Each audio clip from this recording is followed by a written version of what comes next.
Ikimasu ne. Wait, I forgot to turn it on. Let's see. Okay, all set. Ikimasu. VKanons, KiDoAiRaku. Konnichiwa! Hi everyone, we here as always from Tokyo, Japan. Oh wow, this is the 6th episode of VKanons KiDoAiRaku, as well as it's June. Half of this year is going by very soon. So this episode is recorded on the 7th of June. I'm having super bad muscle pain right now.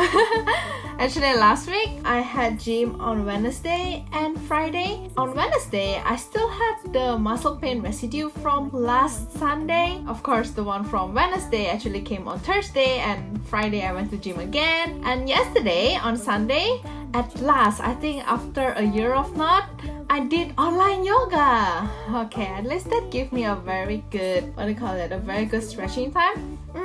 Before I go to VKanons update, as well as, I prepared something for Moga time. Yay! And of course, the main talk and ending, I've also prepared a short piano piece for today's ending, which is a short song cover I'll be singing. I'll be talking about one question that I got from my previous episode. Did you ever feel difficulty to choose between style and practicality during first year in Japan? And the answer is, well, it's not really difficulty. I guess it's just part of adulting where we start to compromise more. The first year in Japan, not really the second year, because I was already a second grader in my Seiyu school. There wasn't much class that I need to move around anymore, so clothing is not as difficult. But during the first year, yes, I need to bring denshu, I'm not the type who like to bring change on lessons when I know I need to move around. I will already be wearing legging and most probably t-shirt. And then of course I need to walk a lot, so instead of heels, I actually wear more sneakers. Well, it's not really difficulty, but of course I can't really achieve what I think I will be wearing more in Japan. What I always say when I talk about my favorite fashion sense is I actually enjoy using dark color lipstick, black lipstick. But of course, once I go to school, I can't really wear that anymore.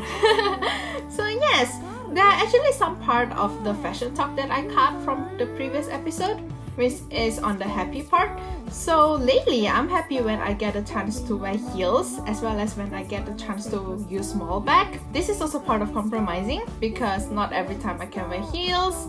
Well, now that I prepare an indoor shoe in my workplace, I can wear heels when I ride train, when I go on my commute, and I will change to my indoor shoe. When it comes to small bag, I just can't bring small bag when I go to work, because most of the time I bring printouts, or most of the time I bring my laptop. That's why I always enjoy dressing up on weekend. That's when I will have lesser rate. I hope that answers. So it's not about difficulty, but it's just part of life and part of adulting. Compromising. Okay, I've talked too much for the opening, and please stay tuned. Here comes VKanons update. As we enter June, I mentioned that it's getting warmer and warmer. So there are times when I can wear lesser sleeve. But then it's still very cold indoor. Even the convenience store, as well as the train. Today, I still decide to wear thin jacket. Well, the sun is still very strong, so to avoid UV light, something like that, I will still be wearing thin jacket. It starts to enter rainy season. Last year, as well as 2 years ago, when it starts to rainy season, I took lots of pictures of Ajisai, hydrangea. This year, I think it's still a bit dry. I took some photos. I hope it looks good. These are the ones that are nearest to my place. Japan is really beautiful, whatever weather it is. And yesterday, on a Sunday, I went out. After all, I have stuff to update if I go outside and do stuff.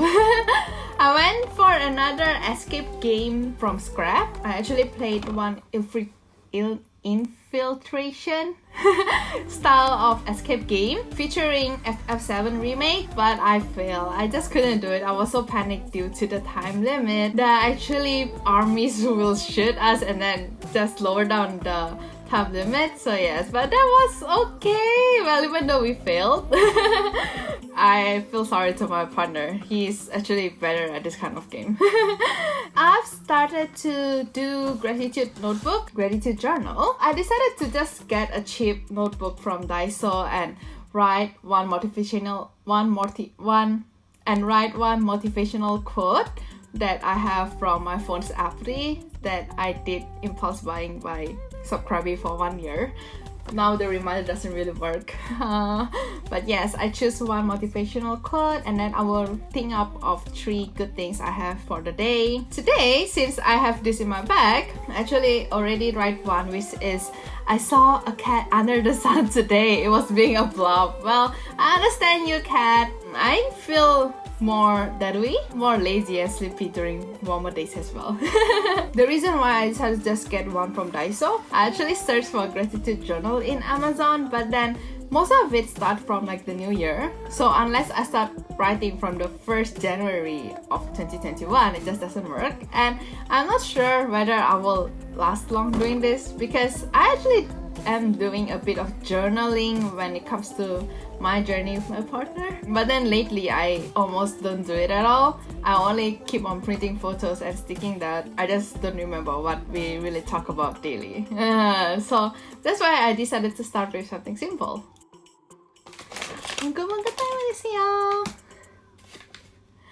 Here comes Moga Timer! Alright, today I'll be introducing this one of the Kit Kat that is available here in Japan. I got this from Famima again. It's the nearest shopping place in my area. I actually got into snack shopping spree like I think last month. This is one of the 3 that I have in this photo. These are the special flavors when it comes to Kit Kat in Japan. The one I have here is almond and granola.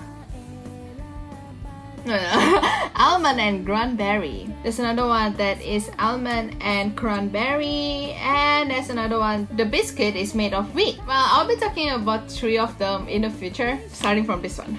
So without further ado, but the packaging is like so cute. I don't really have the heart to open it. The reason why I chose this one because this calorie is 32. I already have my lunch, so this is just a gohobi, a dessert.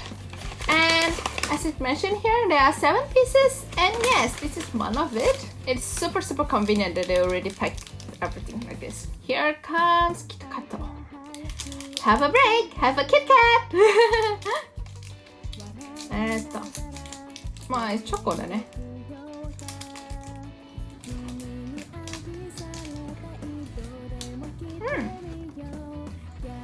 悪くない。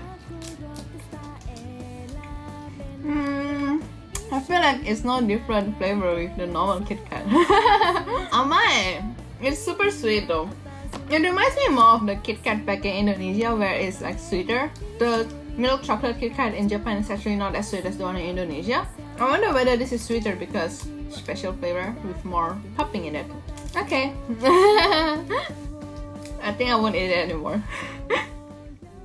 Here comes the main talk of today's episode. I'll be continuing the alphabet keyword talk, starting from H for home. Well, in Japan, the place I'm in is actually very simple and not that big, even though it's an apartment. Well, when it comes to wanting to stay in Tokyo, Tokyo's rent is not cheap. That's why all the rent is also not cheap. I really enjoy where I'm staying right now though. The location is very family friendly. I'll be doing a simple home tour. I can't really even say a home tour because there are like no levels. It's just pretty much a room tour. Starting from the entrance to my left, right away is my toilet.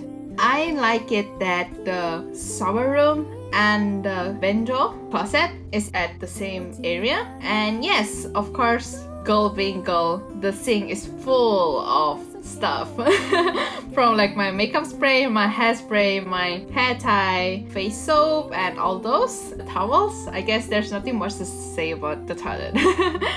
In front of my toilet is my kitchen. beside the kitchen, there's actually this one space where in the photo, I actually put my coats and my jackets. That area is actually made for washing machine, but I don't buy washing machine. Instead, I use the car laundry near my apartment. Well, having a washing machine, I think it's too narrow for this place because that's also where I put my trash bin. I also put my Dyson vacuum cleaner there. My kitchen is very simple as well, and a bit of utensil, and of course I have a fridge.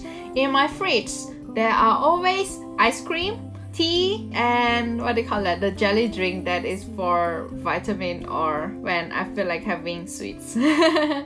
And then move inside, it's my room. Behind the door is my wardrobe for my clothing as well as my cosplay stuff. The very inner left is of course my bed with 6 pillows. I love pillows, and of course there are some stuffed dolls as well, but mainly pillows. I like to use thicker blanket. Well, it's actually more ideal to change from thick to thin when it comes to warmer season, but I still like thicker blanket more. I just like to snuggle a lot. The right side is my working area. I do my recording there as well. And what I'm most proud of when it comes to my room is this thing that is at the right corner below, which is my shrine. Back in Indonesia, I have one glass wardrobe where I put all my husbando. Well, here I bought this shelf. I built myself, something like IKEA. There is all my husbando as well as my favorite CD, my favorite books, my favorite DVD. Lately, I haven't been adding any new collection, but that is my Iashi, my healing space.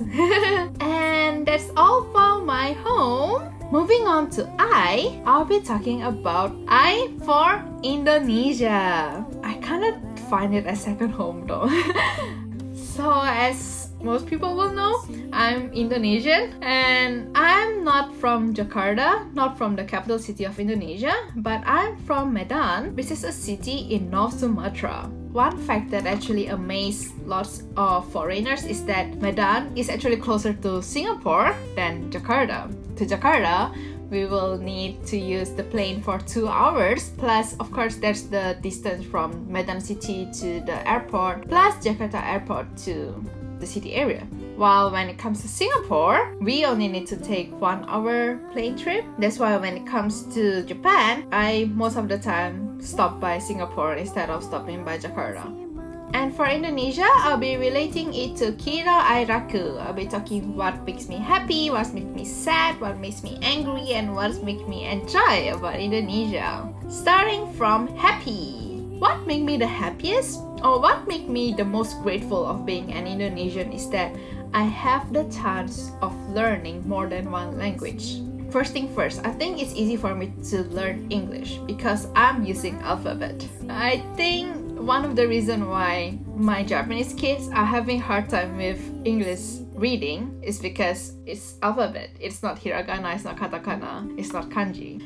And for the good and the bad, since I'm Indonesian Chinese, I actually had the chance to study Mandarin as well. Plus, when I'm with my family members, I don't really use English, of course, and I don't really use Indonesian, but I would use this Chinese dialect that's called as Hokkien. Well, the Hokkien that Medanese use sometimes only can be understood with Singaporean or Malaysian. It doesn't really work when we go to Taiwan, but yes, when you understand a bit of Hokkien and you understand a bit of Chinese, even if I don't take extra Japanese lesson, I would already know Indonesian, English, and Chinese. But I guess because of that, I got very interested in learning languages, Asian languages to start with. Because there are also some words from Thai that actually sounds like Indonesian. Like for example, ki in Thailand is actually kunte. And of course, in Indonesian is kunti. There are also some words from Thai that actually sounds like Hokkien. Like for example, the numbers in Thai actually sounds a bit Chinese. It also sounds a bit Japanese. 1, 2, 3, 4, 5, 6, 7, 8, 9, 7, 8, 9. Those actually sounds like Hokkien to me. So it was easy for me to understand. And next, what makes me angry when it comes to Indonesia? I think there are too many deception in Indonesia. Well, I mentioned before in the very first episode of KiDoAiRaku, but what makes me angry is that back in Kuala Namu, in Medan Airport, they actually reuse the swab test thingy. And of course, there's lots of corruption. Well, when you start learning more about like how the society works and all those, corruption happens everywhere. But then sometimes I think most katanai wa. It's like already one famous part of Indonesia, which sometimes make me, well, not happy because of the corruption. Sometimes stuff just goes slower, or sometimes stuff just got more politicized, more troublesome, something like that. I don't want to talk too much because I don't want to offend anyone. But yes, deception, I don't really like that. And what makes me sad? Well, I'll be talking more about my personal side. So last year, if there was no COVID-19, I would have been able to go back to Indonesia. What makes me sad right now is that I miss a lot of Indonesian food. Most of the Indonesian restaurants in Japan provide more Javanese style food. Of course, the tebang, nasi goreng, soto, sometimes rawon. But I miss more Medanese food as well. For example, sate padang, nasi lemak. I also really love my cousin's coffee natik. I also miss lots of homemade food. I actually don't really eat outside when I'm at Medan. So yes, my nanny actually make the best perkedel, make the best rawon, make the best herb soup. Well, that's what I would be sad for. I can't say that I don't totally miss Indonesia, although maybe 60% is because of the food. Lots of food in Japan is just too bland. Of course I miss nasi padang as well. And lastly, what I enjoy the most about Indonesia, if I were to, let's say, recommend someone about Indonesia, what someone can enjoy about Indonesia, well, for Medan, it's definitely already food.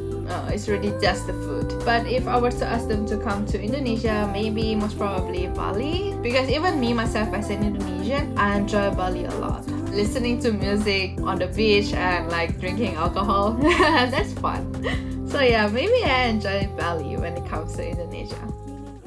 Alright, that's all for this episode of VKanons KiDoAiRaku. I think I talked too much again. But as always, I enjoyed today's recording as well. I hope I just not offending anyone.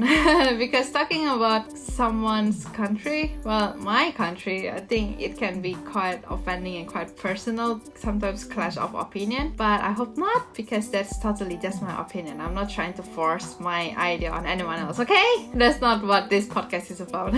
So as I mentioned just now in my opening, that I've actually prepared a short song cover for this episode's ending. Before that, let me announce that the next episode will be uploaded on the 18th June, the 6th episode, the 7th episode, the 8th episode of VKanos KiDoAiRaku. As always, it will be on a Friday. Yay! And yes, thank you for watching. And now to introduce what song am I going to sing. So one thing that I'm very proud of as an Indonesian is that I think our language is very, very beautiful. Of course, I'm not talking about the slangs, okay? I don't like the slangs, honestly speaking. But I don't study enough Indonesian to be able to use the formal language as well. However, I really love our national songs, especially this song that is called as Tanah Airku. More like 3 years ago, I actually did a collaboration with few more performers in Indonesia to sing Tanah Airku for Independence Day. I really love the second part of the verse, which is, even though there are lots of places that I've been, my hometown stay the best. I'm still Indonesian. So yes, that is one of my all-time favorite songs, and I hope everyone will enjoy it as well. It's very rare for me to sing Indonesian, okay? I don't listen to much Indonesian songs to start with, so yes. I wish everyone a happy weekend ahead. Take care, stay safe. Arigato. Thank you for watching.